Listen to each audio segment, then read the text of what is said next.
one lecture before lunchtime by Dr. Elena Rocca, whom we've heard before. Hang on, I haven't got all my notes together right now. She's intervened in the discussions a few times already. She is speaking online from Norway, actually, although she is Brazilian by origin. She's a researcher. Hi, Elena. She's a researcher specializing in issues at the interface between scientific evidence, practice, policy, and philosophy. So perfectly suited to this conference. She has a multidisciplinary background that includes pharmacy, where she has a master's, molecular medicine, a PhD, and philosophy and the ethics of science, where she has postdoctoral experience and collaborative research she's done. She's based in Oslo, in Norway, where she's co-founder and co-leader of the Center for Applied Philosophy of Science at the Norwegian University of Life Science. And she's going to talk to us about difference makers, mechanisms, or dispositions, how explicating and critically discussing basic assumptions about causality improves scientific evaluations of risk. Elena, the floor and the screen are yours. Thank you very much, Lily, for a very nice introduction. Could I just precise that I am actually Italian, not Brazilian, but you would understand it anyway from my accent. I don't need to apologize. And I notice that the internet connection is not quite stable. I don't know if it's that of my personal computer or of the sound in general. Looks good here. I checked. I'm asking my technical colleague to warn you if it's necessary to switch your webcam off. I hope you will. But continue for the moment.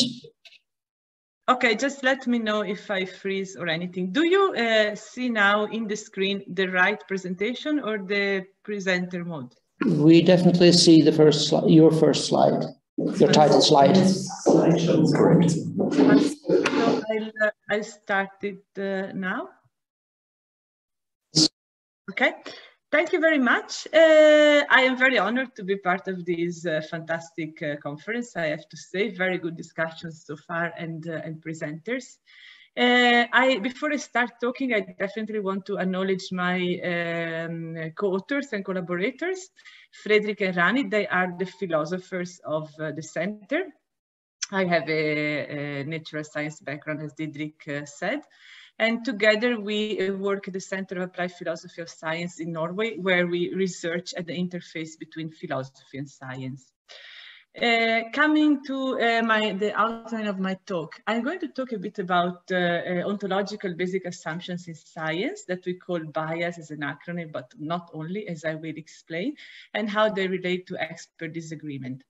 I'm moving then on to talk about causality, which is the topic of this conference. It is a type of ontological basic assumption in science. I will give an example for risk assessment of contamination from petroleum residuals. And if I have time, as an optional, I will also talk about an alternative view to causality, which is causality as dispositions, which is our preferred, the one that we are, for several reasons, trying to promote for medicine and biology. So coming to the first part of the talk, ontological basis assumptions in science and how do they relate to expert disagreement.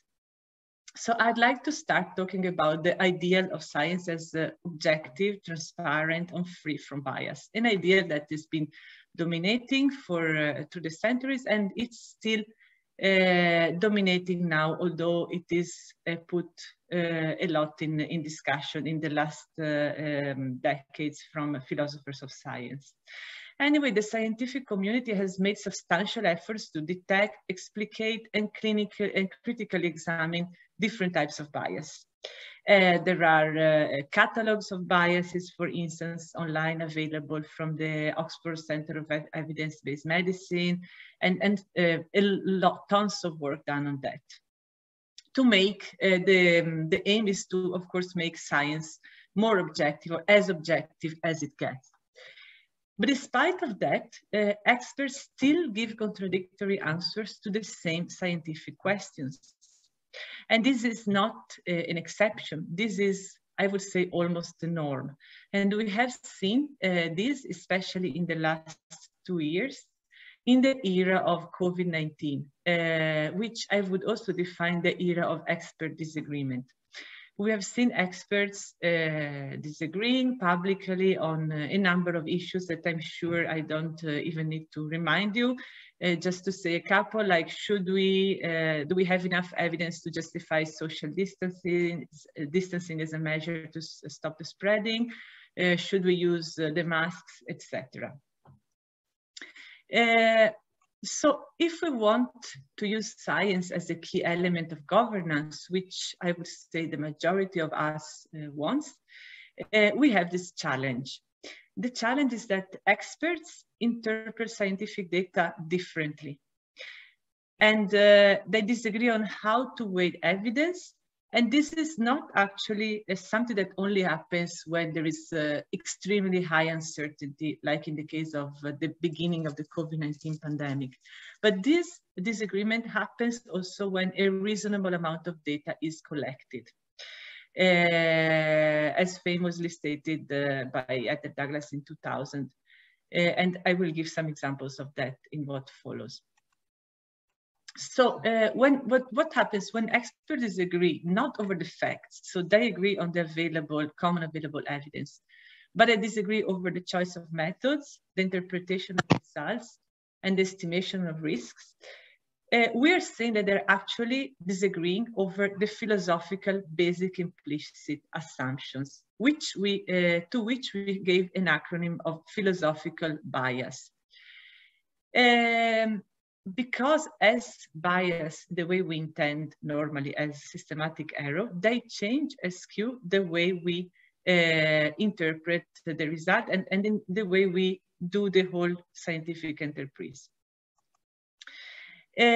So we distinguish, not only we, I mean, this is not something definitely we invented, but I mean, there are mainly 3 types of these basic implicit assumptions in science. One could have all of us actually have assumptions about how the world is, and philosophers call this ontology, bias is assumptions about ontology. We have assumptions about how we can know about the world, which are called assumptions about epistemology, or assumptions about how science should be practiced, which concern norms and ethics. This philosophical bias, unlike other types of systematic error, which we aim to get rid of if possible, are not possible to eliminate because they are an essential part, they are an essential premise to the whole enterprise of science.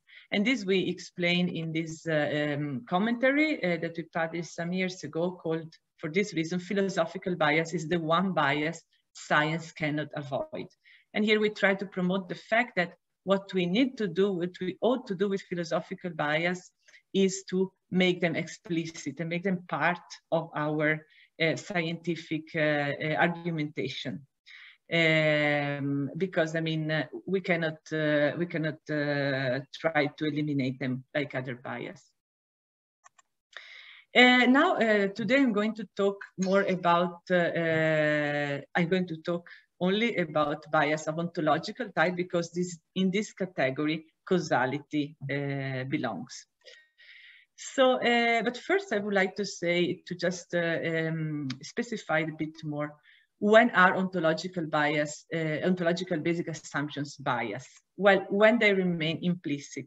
So an example of ontological basic assumption which is not a bias is, for instance, the principle of inertia that was presented by the first speaker yesterday, Giuseppe. And you know, this is not a bias because it is purposely used in order to help making a theory. So that is an auxiliary basic assumption, not a bias. But many of these assumptions instead are assumed by the scientists, but the scientists remain unaware of them and of the way they influence their research. And these basic assumptions are the ones we call bias. And as I said, like other type of bias, they change the development of the hypothesis, the design of experiments, and the evaluation of evidence, etc. So to give you immediately an example of what I mean, taking causality, since this is the topic we want to talk about. Of course, there is could talk about probability, complexity, etc. But taking causality, there is a way to see causality as bottom up. In this way, you would see life and relations as developing from molecules. Okay, but there's also another way to see causality, which is top down. In this sense, you would think that relations instead shape the development of life and molecules. And we all have acquired through our studies or through our practice one or the other view of causality. So we argue that they don't go together. So you're more biased toward the one or the other. So why should we, why is it important to explicate them or to be aware of them? Well, one reason is that they help revealing competing perspectives.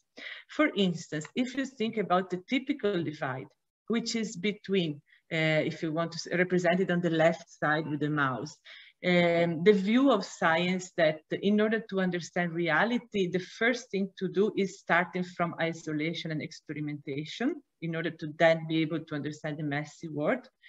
There's a typical divide between this and other types, areas of science, which say in order to understand the world, you first need to observe, for instance, ecology. You could say this is the typical divide between molecular biologists and ecologists.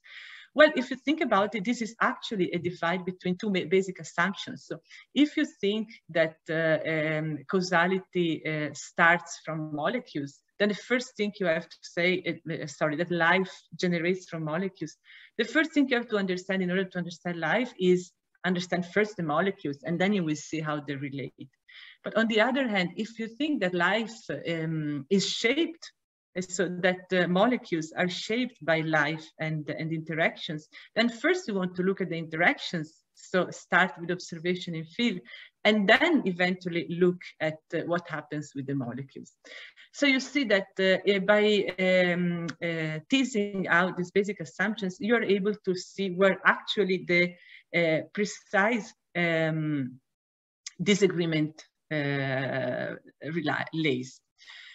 We are not saying anything new here, because that these background ontological assumptions are at the root of scientific disagreement is something that goes back to Galilei. He was stating that, you know, if you have the ontological assumption that the Earth moves, then you will see the available evidence in a certain way, and it will give a certain interpretation.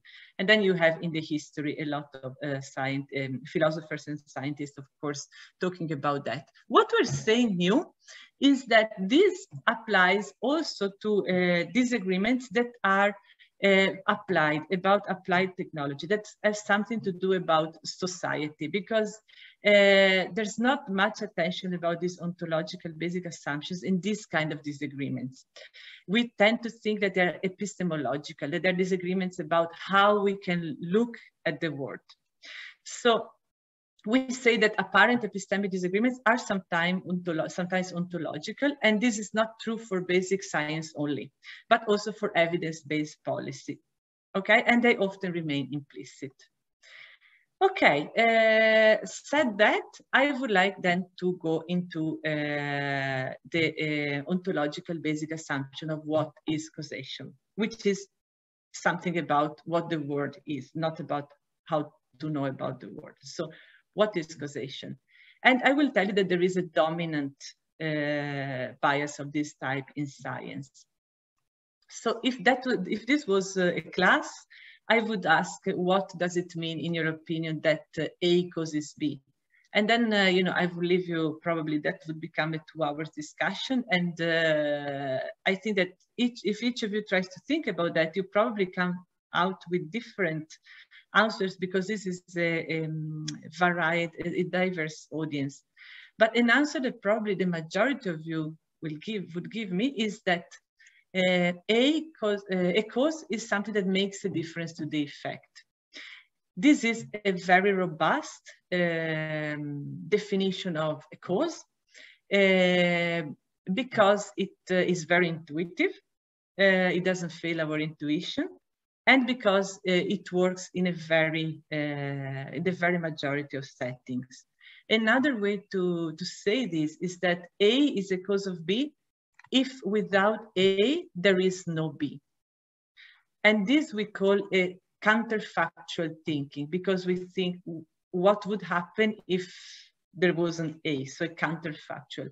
And you know, saying counterfactual thinking is the same as difference making. So you're always thinking about like, what difference would it make if there was no A?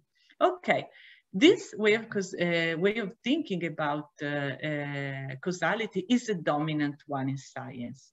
You want a proof of that? Well, look at the pyramid of evidence of the evidence-based paradigm, where you have on top of the, I don't know if you see my arrow now, it doesn't matter, but at top of the pyramid, you have randomized controlled trials. So what are these? These are controlled experiments. Of course, because if you think that causality is something that makes a difference, then in order to check it, in order to show it, you have to show a difference between two controlled groups, okay? Instead, other ways of inquiry are low, because you cannot see the difference, or they're even excluded. For instance, a mechanism here, it's not even in this pyramid. Okay, so difference making is not the only way we have to think about causality. Maybe when I asked the question, you were coming with a different answer. There is a list that I have made with the help, of course, of my colleagues, philosopher colleagues, about some of the available theories of causality. I am myself not aware about, I don't know exactly these ones that come in the end, but of course, at least these first ones are rather popular. The mechanistic, causality is mechanistic process, manipulability, and dispositions. But despite of this diversity, conceptual diversity, that there's always been diversity, even in the peak of paradigms, there's always some kind of underground diversity. What we have noticed, and what we argue, is that there is an almost exclusive investment in the counterfactual view of causation. What do we mean with this exclusive investment? We mean that the scientific community tends to specialize in the best method to show difference making, because this is what is scientific. This is what causation is. So then the best scientific evidence is then evidence from experiments that can best show difference making. Okay? The point is that this is not explicitly said. We don't say difference making, we just call it causality. And we think that this is what everyone is talking about. So I'd like to first come with an example from COVID-19. We have actually worked quite a lot in the last 2 years with that, because in the COVID-19 pandemic, there's come a lot of issues that we've already talked about. So it has kind of confirmed a lot of things we have written and talked about earlier. So let's look at the debate on whether community masks are useful to slow down the spreading of COVID-19. I'm pretty sure you remember that this has been a debate. There's been a lot of opinions among experts, and some states have introduced community masks almost immediately as a measure to stop the spreading. Some others have not at all, or later on. So if we look at the arguments that are out there, for instance, let's look first at the arguments in favor of the use of cloth masks to stop the spreading of the virus. And these are two tweets from the director of Johns Hopkins Center of Health Security, Tom Inglesby. And he reports the typical argument of people who say it makes sense to use community masks. He says, while past studies have shown no evidence that wearing a mask in public is protective to an individual, given the spread of COVID, there is conceptual basis for covering the mouth, nose of members of the public. What does it mean, conceptual basis? It means we have, we know how a virus spreads. We know how, what happens when we cough, etc. So there's a mechanism, there is a theory of mechanism, there is a concept, we don't need to see it in a study. Okay, so this is giving priority to a mechanistic theory of mechanism, mechanistic idea of causality. He also says that as an argument that face masks are usually used widely by the public in places that have successfully managed their outbreaks. For instance, the East, South Korea, China. So he also emphasizes observation.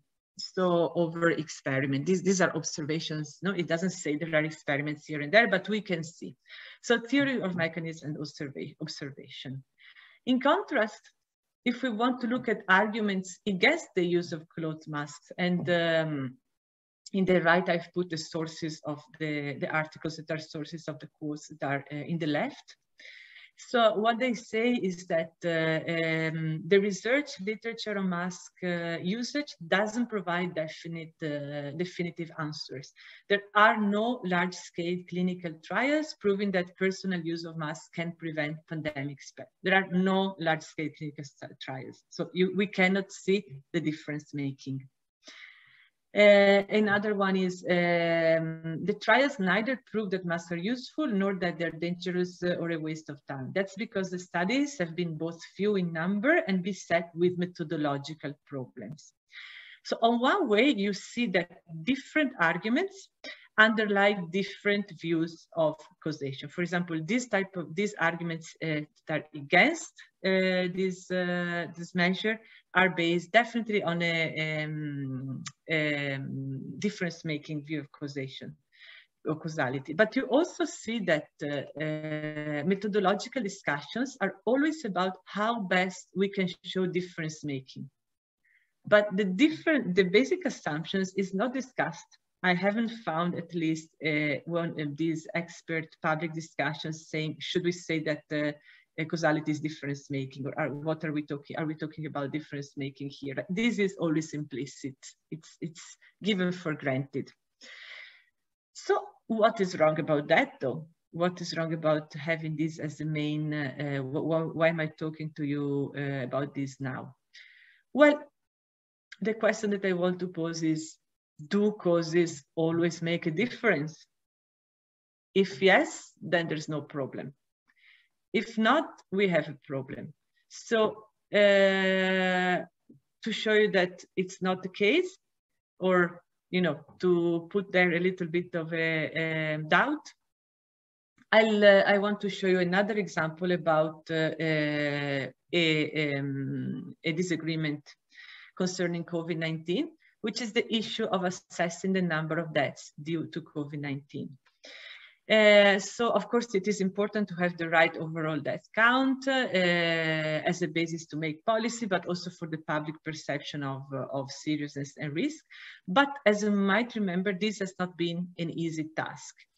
Okay, this example is broader and more complex than I'm telling you now. And we can take it up again in the discussion if you want. But now I want just to show one way that was used to have an idea of the total COVID-19 deaths, which is based on difference making. And this method looks at total death count in a certain region and compared to the count before COVID-19. So what happens then? What happens is that looking at the difference of total death increase is not that straightforward. In the article in the left, for instance, taken from in British journal, you see that in England there was an increase in deaths. In Norway, there was actually a decrease in total death count in 2020. This is what the article in the left says, the Norwegian newspaper. And this is not because in Norway COVID-19 protected from death, of course, but this is because the policies that were implemented to control COVID also influence other causes of death, such as influenza, traffic accidents, etc. So, and to a certain extent, you can control this with the statistics, but obviously not, you cannot control for all factors, because you see that in this case, in the case of, for instance, of Norway, difference making fell short. So you couldn't see that COVID-19 made the difference in the statistics. So with this, we come to the one of the limitations of difference-making account of causation, which is that it needs experiments. So it needs to start from experimental isolation to understand the messy world. That's because you need to isolate causal factors to see difference-making in case of co-determination. And here we go back to the talk, that we had by Dennis Nobel yesterday. He was talking exactly about that when he talked about the difference, the robustness. So the fact that different membrane receptors, ion channels, all contributed to the pacemaking of the heart. So this is co-determination. You could see, say you have two stones that crash a window, and the window breaks, and they both determine the crashing of the window. So in the counterfactual view of causation, there is no cause, because if there was no stone one, there would be no difference. The window would break anyway, and the same with the second stone. So this is a problem with the difference-making account of causation. So what we would have to do then to understand what's actually happening, you would have to, see what happens when you have only one stone crashing the window. And this you do in an experiment, no? Not in the messy reality. And another point is that when you cannot, use the Petri dish, you need statistical power. This is the substitute at population level of a Petri dish. So you need to have difference making a population level, like in the randomized controlled trials. And this, of course, a big problem of that is that it excludes, for instance, rare cases and outliers, because rare side effects of medicines and vaccines, they don't make a difference at in randomized controlled trials most of the times, okay? Because we're talking about, one in several thousand, 100,000, etc. Okay, so I am going now to give you an example, and I am using risk assessment of contamination from petroleum extractions residuals. And in this example, I'm going to show you that the way we think about causality affects also the way we think about what scientific risk assessment is. And if you're interested, the details of this example are explained in this article that we published some couple of years ago, Why Causal Evidence of Risk Fails, an example from oil contamination. So when we talk about oil contamination or petroleum, I'll say oil and petroleum as synonyms here, we have a sticky problem, not only because oil is sticky, but also because the connection between industrial practices of oil extraction and waste, dumping waste, and harmful outcomes has been very difficult to prove in the lab and the courts, even when it was known that in the production process there were quite a lot of poisonous substances used. And this happened also when a reasonable amount of evidence of environmental contamination was collected. Or even in that case, experts' interpretation of the related risks diverged often.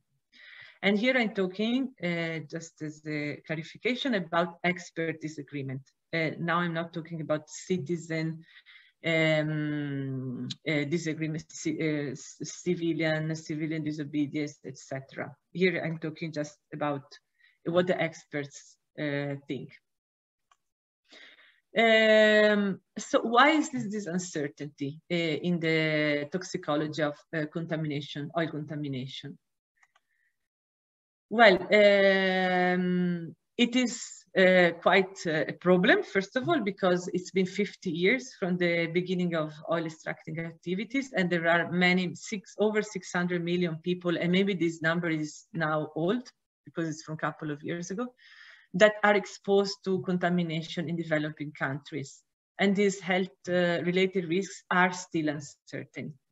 And this is because often, or almost always, these wastes, contaminated area by waste, are in remote regions of developing countries where there is lack of health registries, underreporting of sickness and death. It's difficult to get precise data about exposure. And there's confounding from probable exposure to several contaminants because of loose environmental regulations. We also have the issue that petroleum is a complex substance. There are, it includes thousands of hydrocarbon compounds.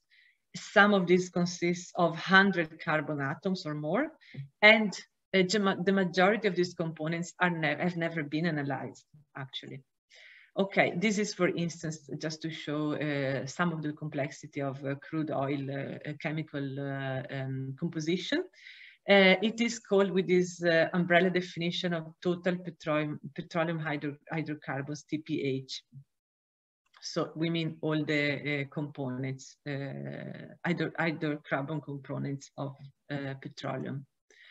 Okay, now I'd like to show you some debates that date back to the beginning of the 2000s on which methodology can ground policy measures. And this regards the famous Chevron case of Ecuador, where the Ecuadorians were asking to Chevron to clean up their waste because they were claiming that it was dangerous for health. And these are some exchanges in scientific journals between experts. So the first point of view is by these three scientists, two of which are from Ecuador. They are they talk about population studies, and they say that evaluation of risk cannot be reduced to a discussion of p-values and potential confounders, they say. To infer risk from weak statistical studies, we need an element of plausibility. And when they're asked, what do you mean with this element of plausibility? They say, well, we know that there is a known mechanism of harm, and there are contextual circumstances we know about. For instance, that there is high oil contamination in drinking water. So I hope that here you see a parallel with the type of argument that Inglesby was using to argue for the use of masks to stop the spread of the COVID-19, because you have the same type of use of view of causality as mechanism.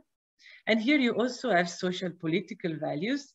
I mean, these scientists are from Ecuador, so they are trying to make a point in favor of the population, of their people.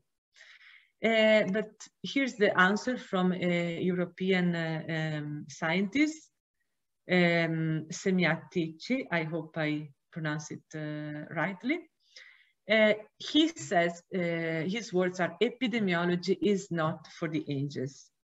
So he answers saying, I completely agree with your call. I mean, I think that what you say is right, that it's a pity that these people have to live next to the contaminated sites, but this is not something that epidemiology can give an answer to. He says, epidemiology is a rigorous science, can only infer risk by establishing reliable correlation through an unbiased experimental design.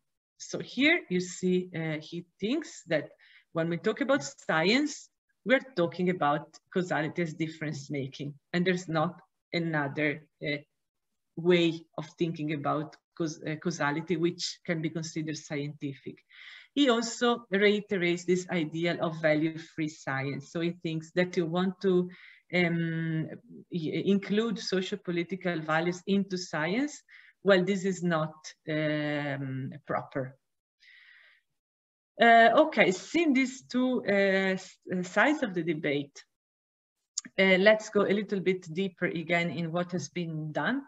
So what the fact that everyone agreed upon was that there was a high level of oil contamination in all samples. So you could take samples from water, samples from terrain. There was always high oil contamination. So then you have two possible, two views that were perpetrated. The first one on the left is the view of the scientific teams supporting the, used by the governments, the local governments. And this is the view that toxicity is absolute.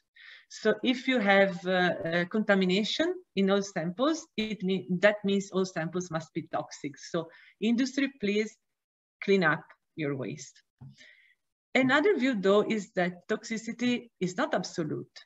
It depends on the composition and interaction of the contamination. And this is the stand taken by the industry. What they say is that, well, petroleum is complex and a patch A of contamination is not as toxic necessarily as a patch B. So to make a very, very long story short, because this is a big guideline that was made by a working group that was largely industry and government based, called the US Total Petroleum Hydrocarbon Criteria Working Group. It was made in the 90s, and it was a very extremely science-based guideline in order to determine the toxicity of the risk and the toxicity of a certain specific contamination. And what they said, you see that red circle that highlights the small aromatic compounds.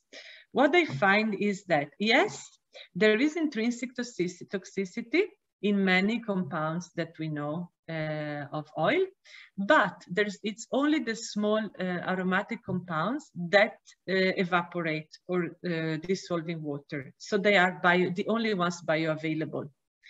And therefore, they're the only ones that can hurt us. And these bioavailability, and they are watered off very fast. So this way of thinking perpetrated the idea, which became very major in the 90s until the beginning of the 2000s, that the toxicity of oil was only acute. And there was no long-term toxicity because the components that stayed for a long time were inert, that they were, and therefore not bioavailable, therefore not toxic. So the point is that this is based on it's calculated. The calculation counts, all the fractions and number of fractions. And for each fraction, what you count is the exposure and this reference value. This reference value means the physical characteristics of each fraction. So does it evaporate? Is it soluble in water? And this is how much of this do I have to give to someone before it gets toxic? This is basically. And how is this calculated? This is all calculated in the lab. So how much does it evaporate? How much does it dissolve? This is lab experiments. How much do I have to give? What is the lowest toxic dose? That is calculated in experimental models. So this was a very powerful argument. It was based in what is considered to be scientific since the scientific revolutions, which is analysis and recomposition, model prediction, experimentation. All the best ways we have to show with reliability that there is difference making. But this has shown to not be exactly the case. And that happened after the, unfortunately, the very unfortunate big oil spills we had in the 2000, for instance, the Exxon Valdez oil spill. And these oil spills gave the opportunity to check what happens in the long term when oil stays in big ecosystems, big amounts of oil.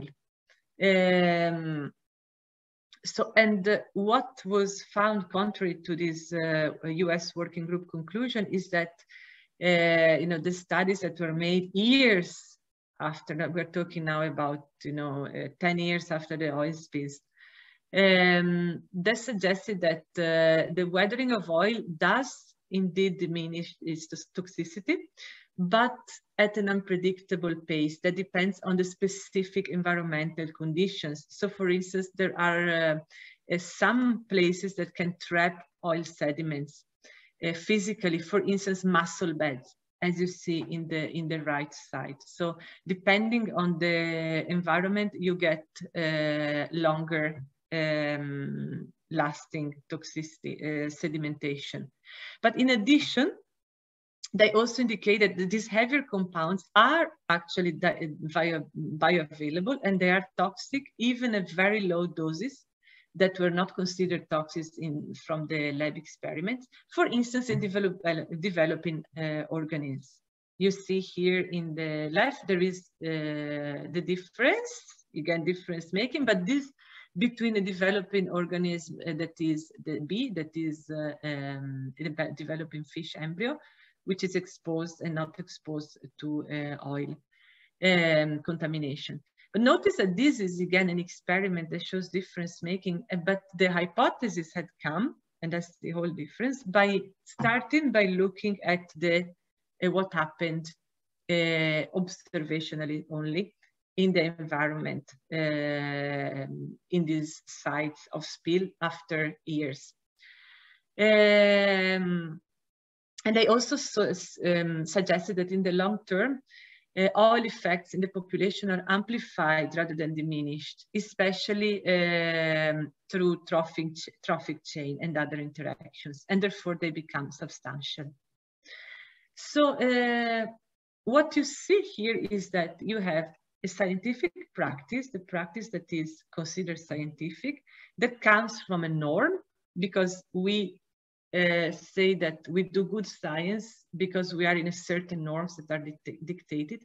But the norm comes from the ontological assumption, and the ontological assumption can always be discussed because it's a philosophical premise we have that comes before any empiricism. It comes before the observation. So that means that if we can discuss the assumption, we can discuss the norm and the practice. So there is no saying this is a scientific way of doing because it's a scientific norm. Well, I mean, that depends on what you consider to be the right assumption. So for instance, if the practice is causal complexity and interactions are studied through separation, isolation, and addition, this comes from the norm that individual factors must be distinguished from confounders in order to establish their causal contribution. And this comes from the ontological assumption that causation is a difference maker or a necessary condition for its effect. And these difference makers are observable, but not in cases of overdetermination, as I showed with the example of the window. Okay, so now I'm almost, I'm 3 minutes from the end of the talk, but then the question I would like to throw there maybe for discussion is, how can then we think differently if we want? If we want to think of causation in a more ecological way, what kind of basic assumption would we need? So there is a discussion possible, and there would never be a definite answer. That's the whole point. But we have our own proposal in the group. We say that we think about causality as intrinsic properties of things. We can call them also dispositions or tendencies. And in this view, causality is something that tends to make a difference,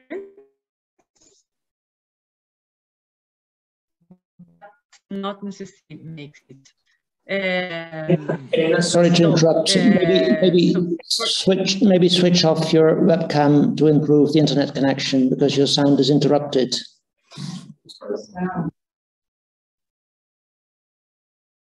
Okay, sorry about that. So I will repeat that if it was interrupted. So we think that we think about causality. We propose to think about causality as something that tends to make the difference, but not always makes it, because we think about it in terms of intrinsicality. So in terms of dispositions. So dispositions are intrinsic property of things, and crucially, they can exist unmanifested.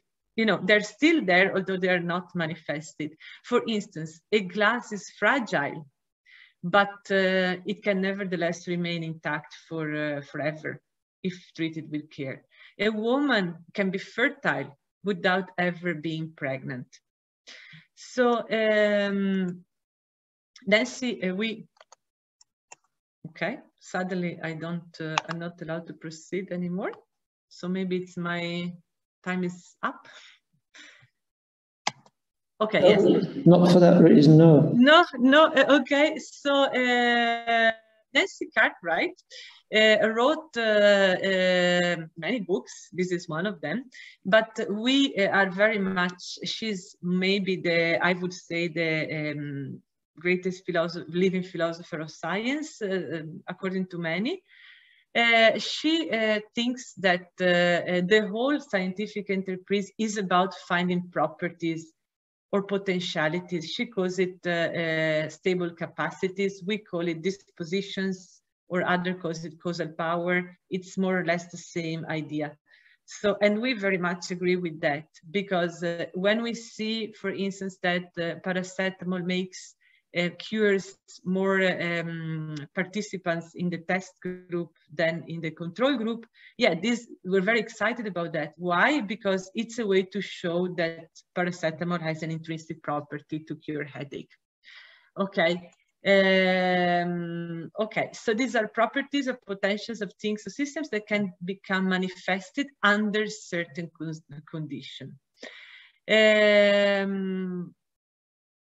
Okay, and my co-author, collaborator, Rani Anim, that I showed in the beginning, she has written a whole theory of, she's a philosopher of causality. She has written a whole theory of causality based on dispositions in 2011, and we perpetrate that, and we think it would very much improve our view of evaluating risk or looking at risk, if we, you know, adopted that view. Just quickly, like the whole point is that when dispositions manifest themselves, then causality happens. For instance, fertility, pregnancy, and baby. But of course, from this example, it's very obvious that you know, no fertile woman gets pregnant without appropriate manifestation partners. So The causal process of pregnancy and all causal processes require many intrinsic dispositions interact in the right way. So that's the whole thing. So when you think in terms of disposition and intrinsicality, then automatically you have to think about all the rest, all the other dispositions available. So you have to start from mapping that. Same cause in different contexts can give widely different effects.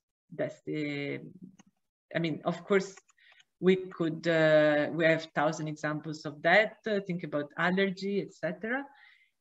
Of course, this talking about causal disposition is itself a 2 hours talk.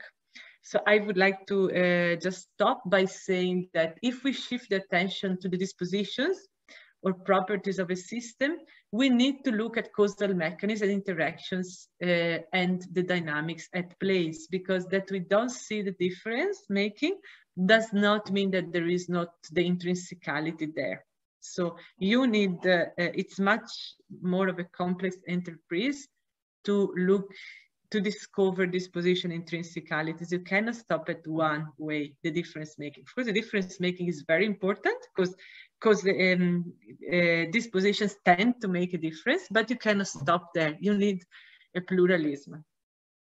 Okay, so it's no longer sufficient to notice the law-like regularity in nature. And then we need to seek a deep causal understanding about why and how, rather on whether and how often something might happen.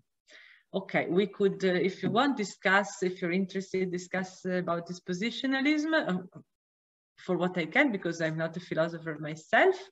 And I just finished by saying that if we change our ontological assumption then to dispositionalism, then we change also the norm and the practice. So then the norm of science would become contextual variation and heterogeneity should be part of the causal investigation of the technical dispositions. And then you, in that case, you definitely should start from the context and then go on to the experiments, to the isolation, instead of starting from the isolation. Okay. You can see more details in our papers. And thank you for listening. Sorry for 4 minutes over time.